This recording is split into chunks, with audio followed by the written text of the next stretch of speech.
David and Leia aren't just father and daughter, they're the best of friends. But when a snowmobile trip goes horribly wrong,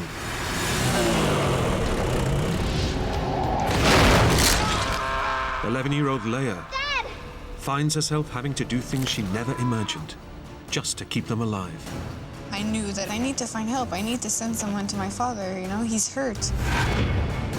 Miles from civilization, she'll have to brave wild animals and sub-zero temperatures to find help for her father before it's too late. I felt guilty because I brought her there, and I don't even know if we're gonna make it through that night.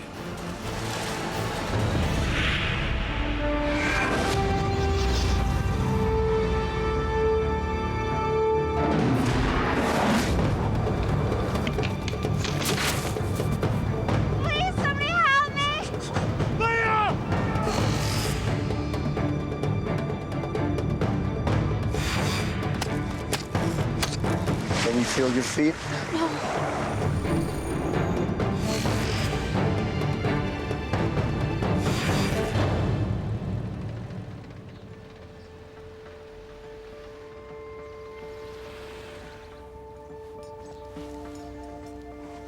It's a clear spring morning, and David Hunt is preparing for his annual cross-country snowmobile trip with his 11-year-old daughter, Leia. Cool, eh? It was just something that we promised that we would do every year, something together. Oh, you look at that. We always had fun together, you know, no matter what, there was never a dull moment. Mum Barbara and little brother William will be staying at home. This trip is for fathers and daughters only. Leia and her father had a special bond, I think from the moment she was born. They spent a lot of time together when Leia was younger, whether it was cycling, skidooing, all kinds of things. Her brother, I think, was very jealous about the fact that he wasn't going to go. But I think that Leia really needed to have that one-on-one time with her father. Keep you nice and warm. I love my daughter. She just had an interest to being around her dad, and she'd always want to come and hug me, and Daddy was like everything. Bye now. With David working hard through the year, Leia knows it's her one chance to get Dad all to herself. My father is a workaholic, so when we went on these trips, I knew for sure all his attention would be directed to me, so I was very excited for those trips together. It's Leia's big day. But with the temperature plunging to minus 22 degrees, David is wondering whether to postpone the trip. Okay. That morning, I was a little concerned for the weather because it was very cold outside. It was one of those mornings where you can like barely stand being outside for 1 second, let alone going on a trip. So I told Leia, what do you want to do? I was just so excited to go that I decided to go anyway. Okay.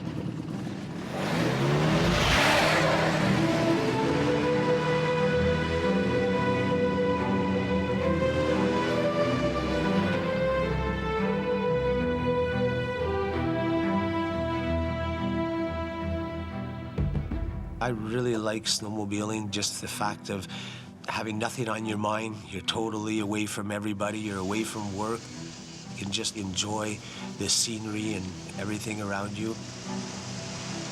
It's so cold outside, but yet you don't feel cold at all because you're having such a blast.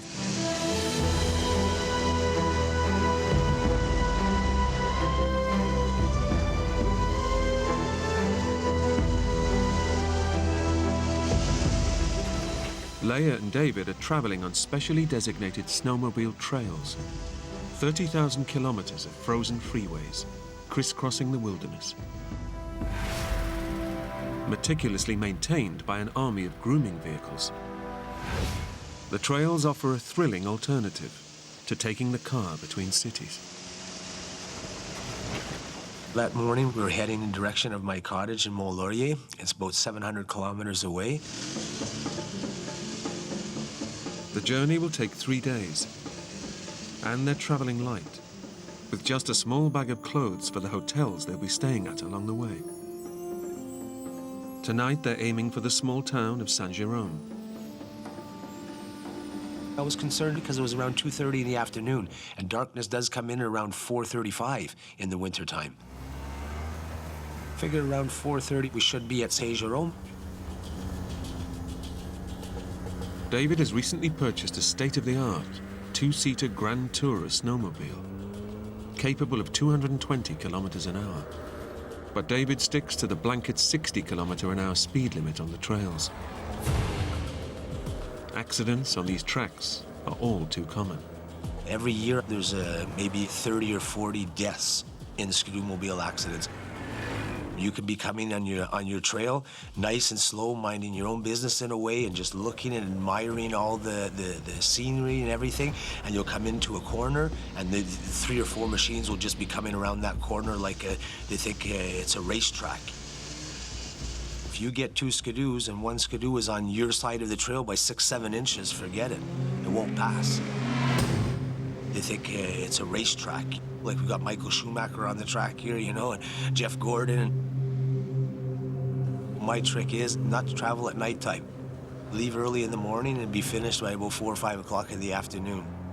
That way there, you know, you won't run into all these people that are just going out for a fast night run. After 2 hours on the road, they stop for a hot chocolate and check their directions.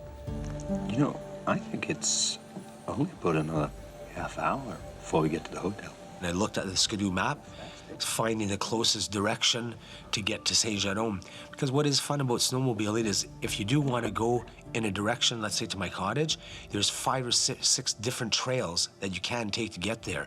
And one of the fun things is that each year you take a new way, so you get to see new things.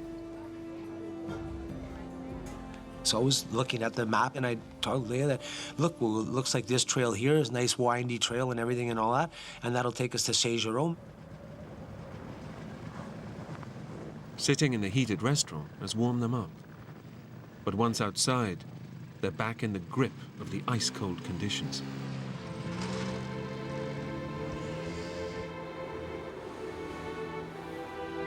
The temperature, which hasn't crept above -20 Celsius all day, is now beginning to fall. It was very, very icy and very, very cold. The wind would blow us. It was incredibly, incredibly cold. But right now, David isn't worried about the drop in temperature. I had no concerns on us being very, very cold. The only thing that could go wrong is that if we broke down, but then I figured we'd be able to walk. I had bought brand new suits for me and Leia, so I figured you got the best of equipment, the best for warmth, you got it all, you know, so you might get cold a bit. You're not going to freeze, you know what I mean? And to get cold a bit, well, that's we don't mind, you know what I mean? It's wintertime, we live in Quebec, you know, you're supposed to get rosy cheeks, you're supposed to get a bit cold. Leia is already dreaming about her favorite part of their trips, diving into a heated hotel swimming pool. That was my passion. I loved being in pools. And so the idea of having a heated pool was always very exciting for me.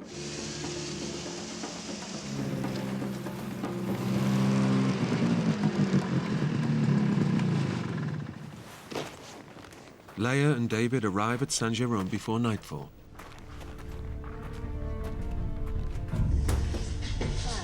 Hi there. You have vacancies? Yes, we do. Excellent. And do you have a pool? Unfortunately, we don't have a pool. When we entered the hotel, we noticed that they didn't have a pool.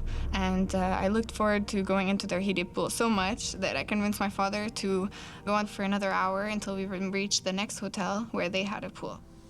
Like any doting father, Thank you. David can't say no to his daughter. So I looked at the map and I said, well, we're about an hour and a half away. So I figured, okay, Leia, no problem at all, then let's continue. We got about another hour and a half to go.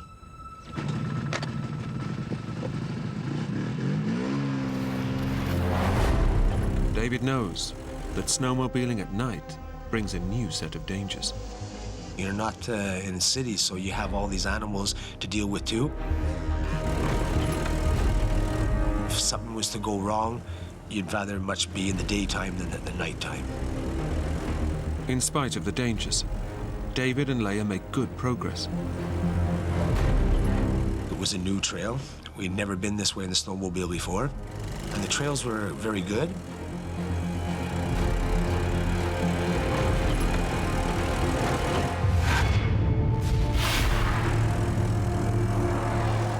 But 30 minutes later, the trail Leia and David are on starts to change. High winds have blown snow in drifts across the track, and the grooming vehicle that should have cleared it has broken down. The visibility of the trail was very, very bad. You really had to be cautious. David has to stay focused. Hidden dangers lie beneath the snow. If they drift off the track, they could smash into concealed rocks and branches. I was just anxious to get out of there and away and to get onto a better trail and to get to the motel at this point. This wasn't fun.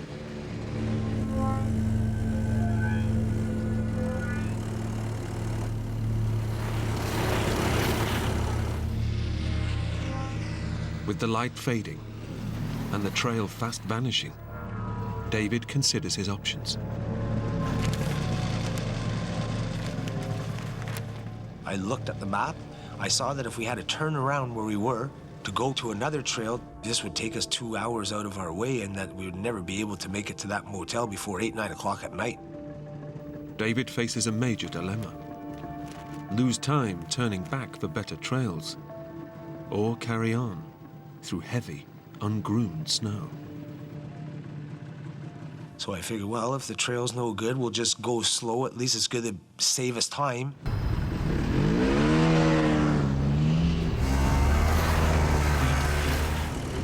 David presses on, hoping the trail will improve. But up ahead, a hidden trap awaits them. Metal guardrails, buried by the drifts, lurk just beneath the snow. All of a sudden, my ski was stuck. The metal skis are caught on the rails. And I was just trying to turn the skidoo, and it wouldn't turn. It's steering them towards the edge of a ravine. My first reaction was to turn around and take Leia and throw her off. And then I realized...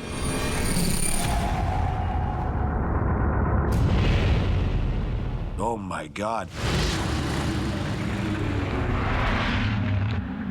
That's when I realized that this is gonna really hurt.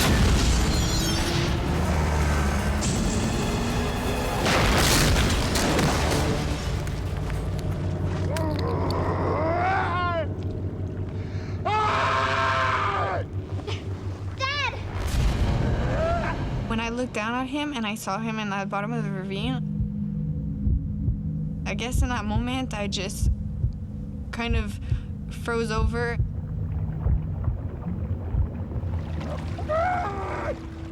David's snowmobile has crashed into a freezing cold stream, crushing his leg and pinning it beneath the water.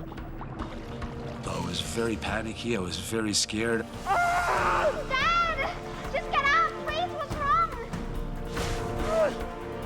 Using brute force and every last drop of adrenaline, David has to drag his legs free from underneath the machine.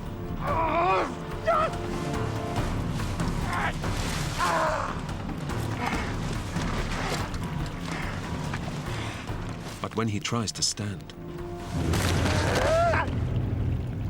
When he got up, I figured everything was fine, like we were going to walk out of it, until he fell. I realized that there was something very severely wrong with my knee.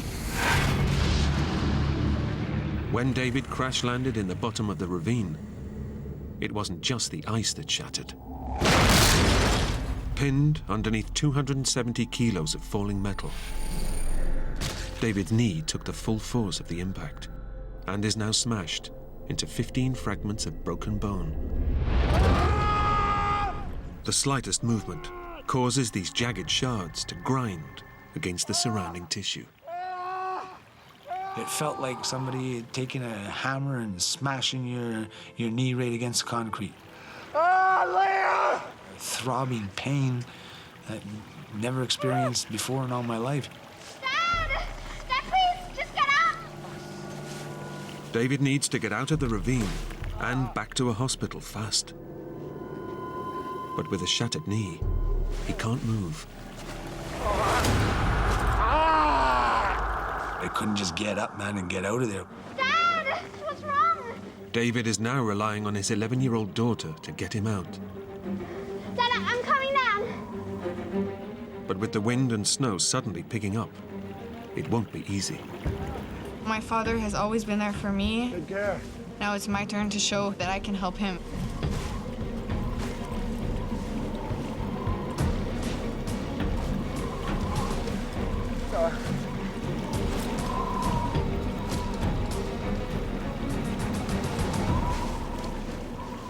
Leia's made it, but there's no time to rest. Their best chance of rescue is being spotted by another snowmobile. Unless they can get back up to the trail, nobody will see them. We were so far down that if a snowmobile drove by, they wouldn't see us, so we had to get up there. Okay, slow. No, slow. I tried to pull him, but he's a man. I'm an 11-year-old child, so it was kind of impossible to do. Okay, again, one more time. I'm like paralyzed now in a way, you know what I mean? The minute you make any movement, it's a throbbing pain. Realizing her arms aren't strong enough to pull her father up, Leia braces her body and uses her legs instead. So I'd grab her leg and I would pull myself up about a foot at a time. Then Leia would back up, brace her hands very well in the snow on each side again, and I'd grab onto that leg that she would put down, and I would pull myself up another foot.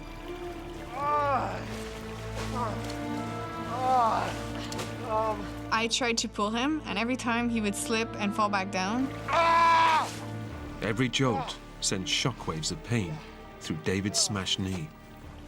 I wanted to quit a lot of times, you know? I figured I ain't gonna make it to the top. You know, I can't get up there. Come on, Dad. Okay. But Leia didn't want to give up.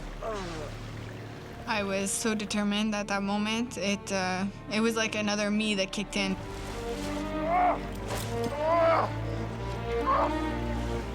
Girl, come on. Doing great, Leia. Oh. Leia, all 45 kilos of her, manages to help pull her badly wounded father back up to the top of the trail. Getting out of the ravines was one of the hardest things that I ever had to do. It was with the determination of Leia and the will of Leia that I got out of there. Oh, good girl. Good girl. Crucially, Leia's now given them a chance of being spotted by other snowmobilers. But it better happen fast, because with a severely injured leg, soaked to the skin, and beginning to freeze on one of the coldest days of the Canadian winter, David is unlikely to survive a night in the open. Exhausted after his climb, David checks out his shattered knee. Crushed by the impact of the crash, the pain is excruciating. That's when I really realized how severe my knee was smashed and broken. I didn't know it was filling up with blood. Internal bleeding could cost David his leg and his life. He knows they need to get help before it's too late. Then he remembers he has his mobile phone. If it works, he can alert the rescue services and get them out of here. I ever go on big trips, I always take a cell phone. You get in an accident, you get stuck, that's what a cell phone is for.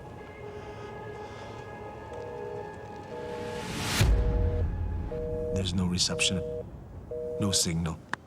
Up there, the only phone that would have worked is a satellite phone.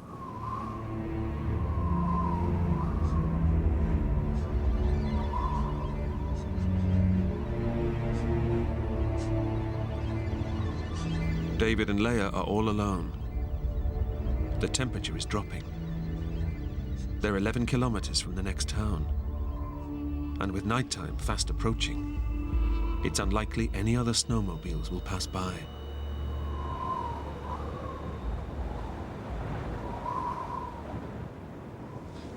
Well done. Still wet from his fall in the river, David is freezing. But right now, he's more concerned about his daughter. Where's your glove? That's when I could see Leia. Leia had lost one of her gloves. Put that on. That on.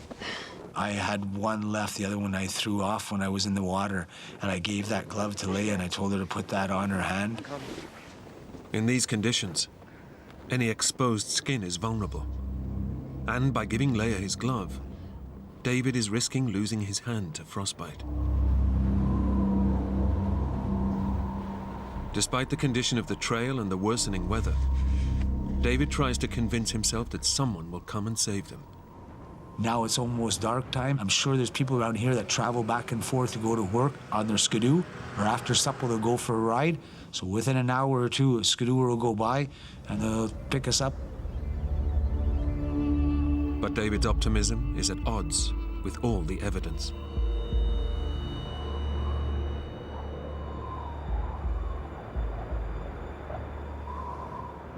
I was thinking, man, it's getting colder and colder and colder. Now the sun's gone away, the night's coming in, the wind is just howling and howling. And the cold isn't the only threat the darkness brings. These woods are home to wolves. Beasts more than capable of killing an injured adult and a small girl. The wolves were making noise, they were howling, the wind is howling. I'm thinking, this is not just a snowmobile accident. I'm gonna get eaten by a bunch of wolves. Leia is cold and terrified. With his smashed knee, David can't lead her to safety. But he might be able to keep them warm and safe from predators. Listen, Leia. Look. Okay. We're gonna make a fire. Leia said, well, I'll get some dead branches. Okay. I figured we'll have a bit of light, people will see us, and we'll have a fire to stay warm. You got some? I'll go back and get some more. I would bring him branches and he would create a fire using our map. Hoping they'll be rescued soon, David burns the one thing that could help them navigate their way out of the forest.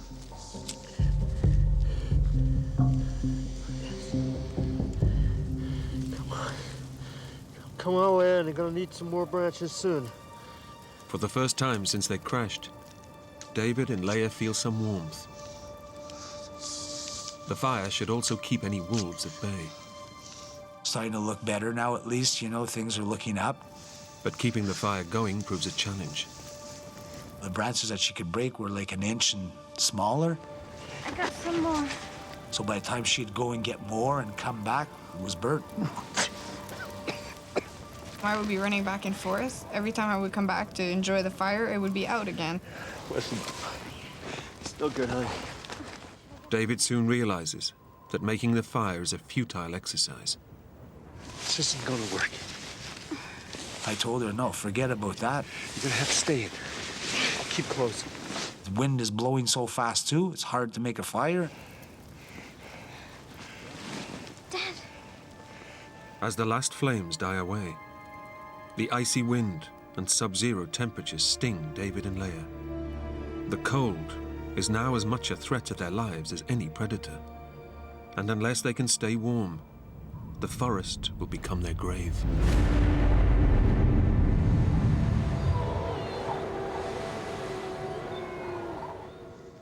David thinks of one last option. What I want you to do is to go back down to the snowmobile. Real slowly. My father suggested that I empty one of our nap packs that we had and take a few sweaters and a few blankets and whatsoever to be able to put on our hands and our feet. The problem is, that the snowmobile is half submerged in the creek. If Leia falls in trying to get to the bags, the icy water could send her into cold shock. And with David unable to move, he won't be able to help her. But it's a risk they have to take. Good girl. Go nice and slow.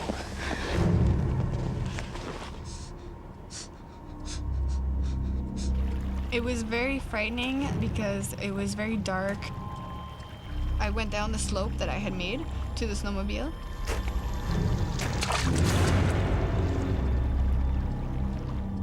I made it, Daddy!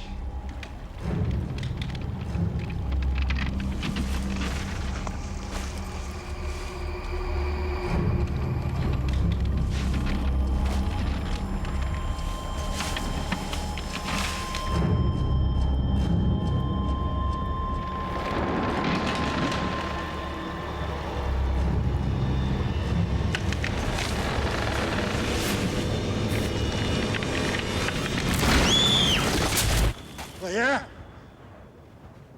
My foot went through the ice and went about to my knee. I was not worried. My father seemed worried, and I was kind of wondering why. Unable to reach the bag, Leia decides to head straight back to her father, leaving behind the clothes that could have kept them warm. Good girl. As they huddle for warmth, Leia doesn't tell her father that her boots are filled with ice water from the stream. My feet were freezing at that point. Really, really, really cold. Unless warmed up, her feet are at major risk of frostbite. But it's her dad she's most concerned about. His face looked so pale and he was dripping sweat. It worried me to see my father looking like that. It worried me a lot. Despite the freezing cold, David is boiling up. The pain of his smashed knee is raising his blood pressure and causing his body to sweat. If that moisture freezes inside his suit, he'll become a prime candidate for hypothermia. As his temperature drops, so will his heart rate, and eventually, he'll fall into unconsciousness. He needs to be taken to a hospital immediately, but stuck in the middle of nowhere, it's not looking likely. Nobody was coming, you know, and it didn't look good at all. I don't want my daughter beside me if I'm gonna freeze and die.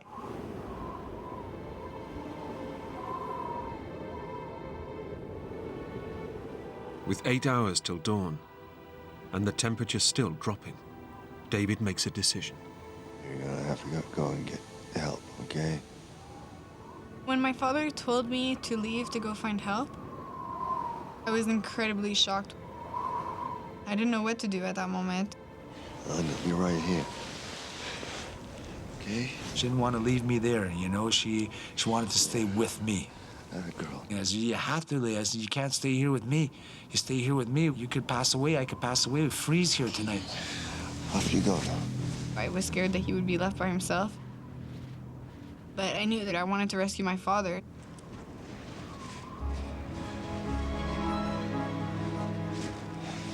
Be fine. Leia sets out alone, determined to find help and save her father. So she got up and she started walking.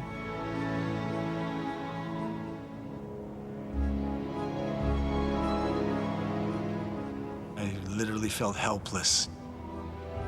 And then that was the last that I saw of Leia. Leia left.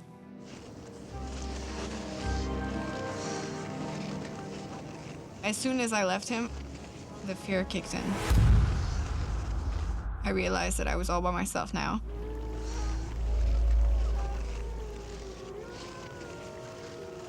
I was outside in the dark, in the woods by myself.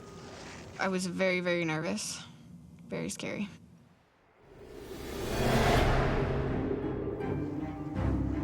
Limping, after her earlier fall through the ice, Leia heads deeper into the forest. My father told me to not get off of the path After burning their map to light a fire, she has no way of knowing if she's going in the right direction. I noticed a sign that said, "Beware of animals." I was very, very scared when I saw that sign. As soon as you go into an area where it's all bushed, you can't see anything. All I could hear was these wolves howling, branches breaking, and, you know, things moving. All these things really, really were frightening me.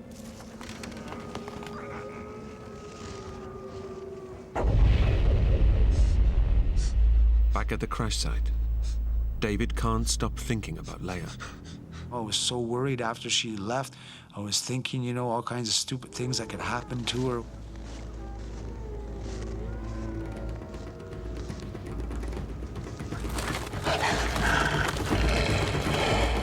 He's right to be afraid. I could hear a bunch of wolves. At that moment, I was petrified. Desperate to get out of the dark woods, Leia looks around for an escape route. I saw a path that led to a lake. And on the lake, it was very open, and I could see some lights. So right away, I got hope because I figured there has to be somebody there. But to reach the light, Leia will have to walk straight over the lake. I knew my father would be upset if I went onto the lake because it's very dangerous. Tons of things could happen. Leia has already fallen through ice once, and the thought of having to cross a frozen lake at night terrifies her.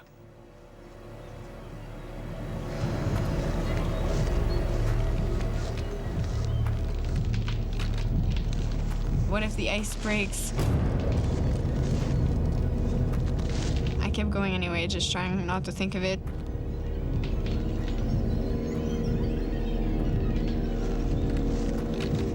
Leia heads towards the light. Every step she takes runs the risk of plunging her through the ice and into the frozen water below. All I kept telling myself is, I'm almost there. There's light. There has to be someone. But when she finally reaches the far side of the lake, there's a shock in store. As I got closer, I noticed that the only way that I would be able to get to that light was if I climbed a steep, straight hill that was impossible to reach.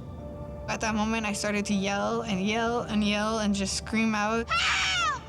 Please, can you hear me? Please help! If anyone is there, they cannot hear her, and she cannot climb up the steep bank to get closer. Help! Please help me! I was very, very depressed at that moment. 11-year-old Leia has walked through the dark forest and across a frozen lake that could have taken her life, all to save her father. But it's been in vain. At the crash site, David's core body temperature is plummeting, and he's just hours from death.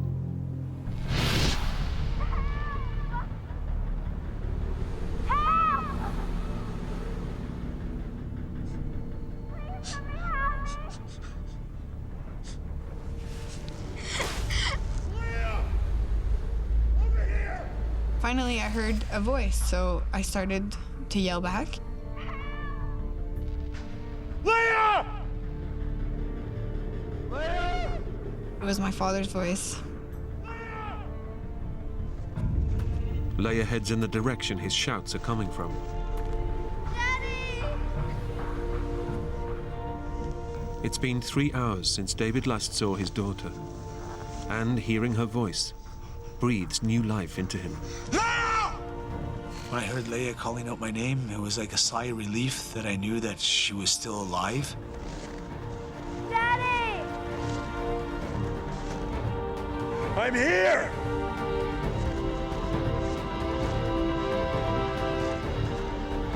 Over here!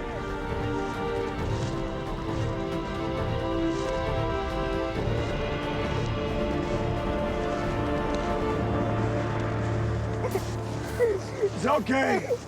It's okay. Despite all her efforts, Leia and David are back to square one. I was happy to hear her, and I was happy to see her again. But on the other hand, I was very unhappy that she didn't make it and that she wasn't already a nice warm place and everything else, that she would have to stay here now with me in the freezing cold weather. It's okay. We're gonna be okay. Leia can see that her father's condition has worsened. He didn't look well, he really didn't. He was trying to hide it. It was very much worrying me a lot. Body sweat, caused by the pain of his knee injury, is freezing against David's skin. And with the wind chill dropping the temperature to minus 27 Celsius, his heart rate is slowly falling. Back at home, David's wife Barbara is worried. She's been expecting a call from them since lunchtime. Come 9 o'clock that night and they still hadn't called, I had this really bad feeling in my stomach that something was not right. So I telephoned the police, and the police said there wasn't anything they could do until they'd been missing for 24 hours. Okay, thank you.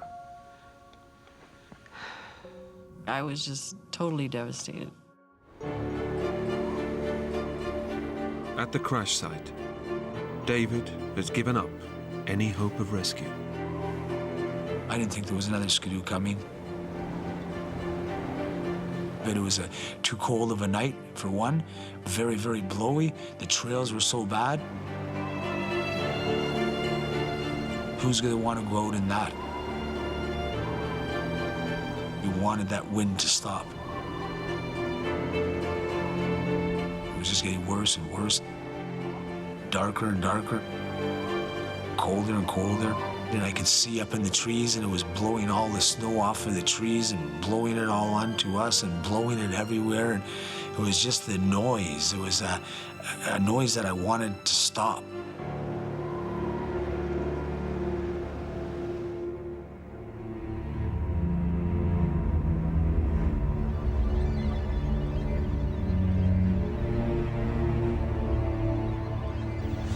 Although badly injured himself, David is more worried about his daughter.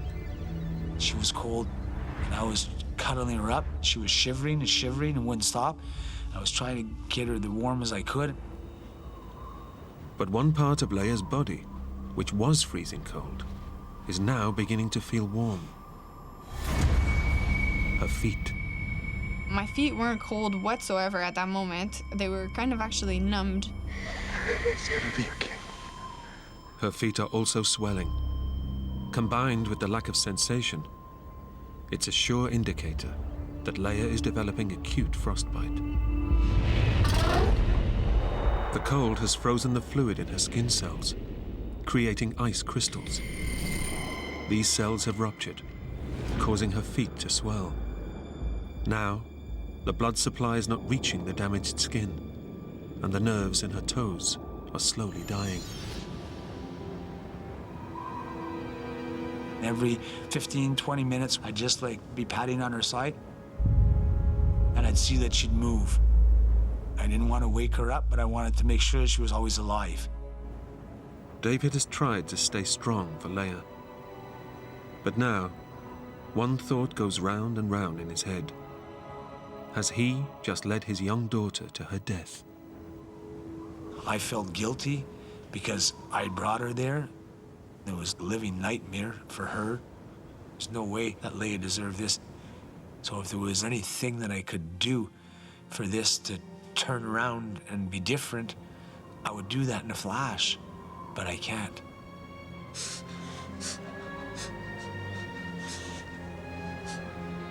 I was worried that if I fell asleep, that I would just not wake up. I didn't want Leia to wake up and for me not to be there. We gotta survive. We gotta survive no matter what.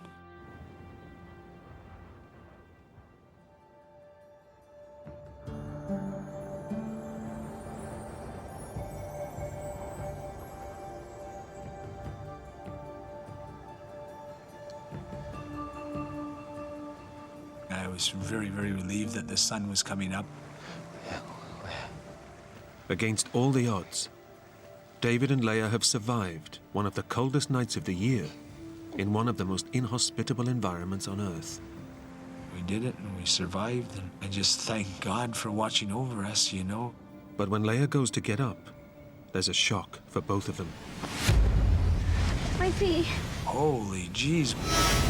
She had ice all around her boots. Can you feel your feet? No.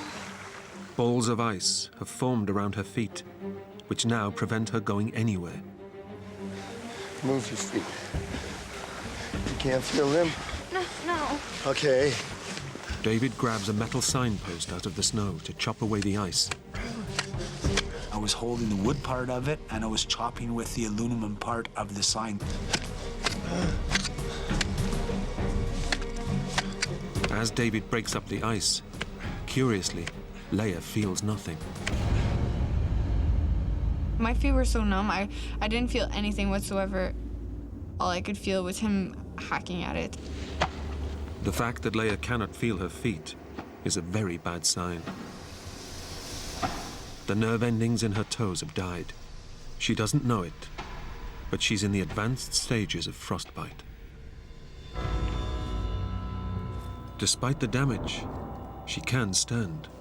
Now David wants her to leave him and save herself before they freeze to death.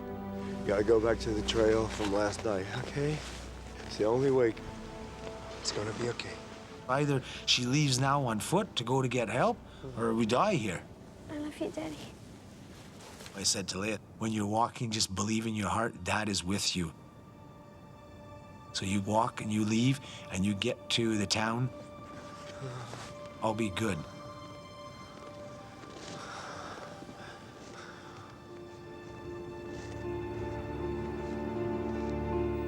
Dragging her numbed feet through the snow, Leia heads out once more to find help. I was in pain at that point. I was not comfortable at all. Back at the crash site, David knows that even if Leia finds help, it might not arrive in time to save him.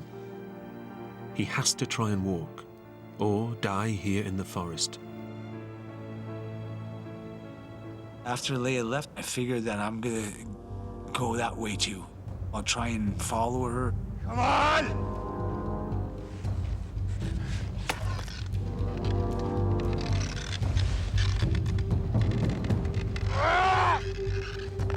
Although his knee is shattered, David summons the courage to stand up. I grabbed that post and I made it up. I just fell down and was unconscious.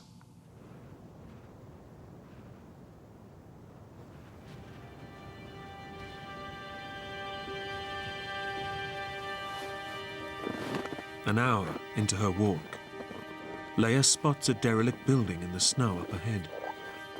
As I went up the hill, I noticed a little lodge. So I walked up to it and I noticed that it was a little cabin or something, maybe for fishing or hunting.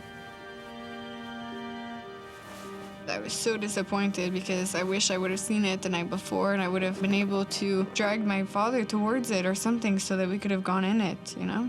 So I was very disappointed at that moment. As Leia pushes on, she starts to worry that she'll never find help.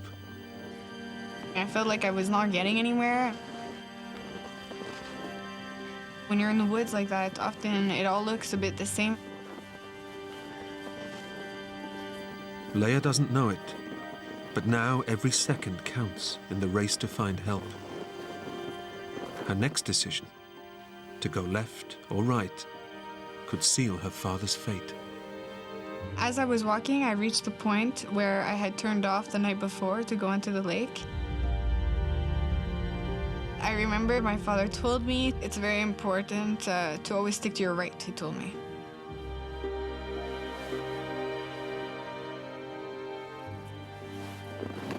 No matter which way the trail gives you an option, always go right.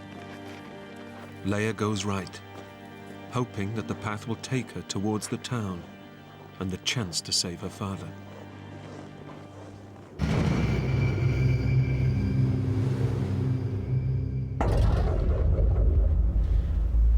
David's body is shutting down.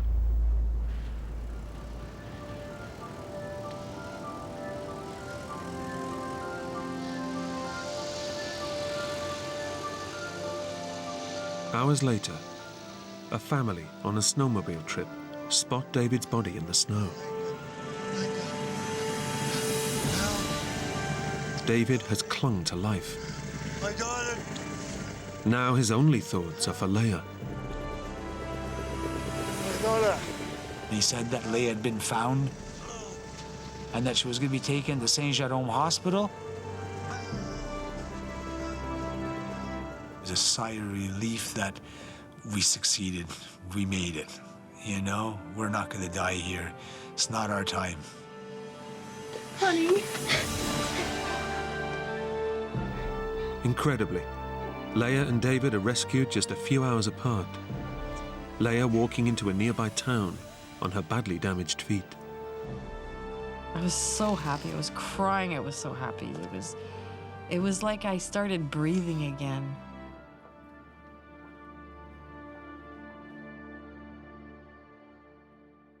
Leia and David survived their ordeal, but sustained lifelong injuries. David underwent reconstructive surgery on his shattered knee. But Leia's injuries were more severe. Partial amputations of both her feet were necessary after suffering acute frostbite. I really do feel lucky to be alive. The doctors thought that I would have been amputated close to my knees, and I managed to be able to keep both of my heels, so I'm incredibly lucky for that. And I thank God every day for it. For her incredible actions in saving her father's life, Leia was given the Star of Courage, one of Canada's highest awards for bravery. Just 11 years old and being told to go for help and not hesitating for one moment. She's the bravest person I know. I would have never got out of there without Leia. Never, ever. It was Leia that saved my life. She's my hero, you know? She's everything to me, that girl.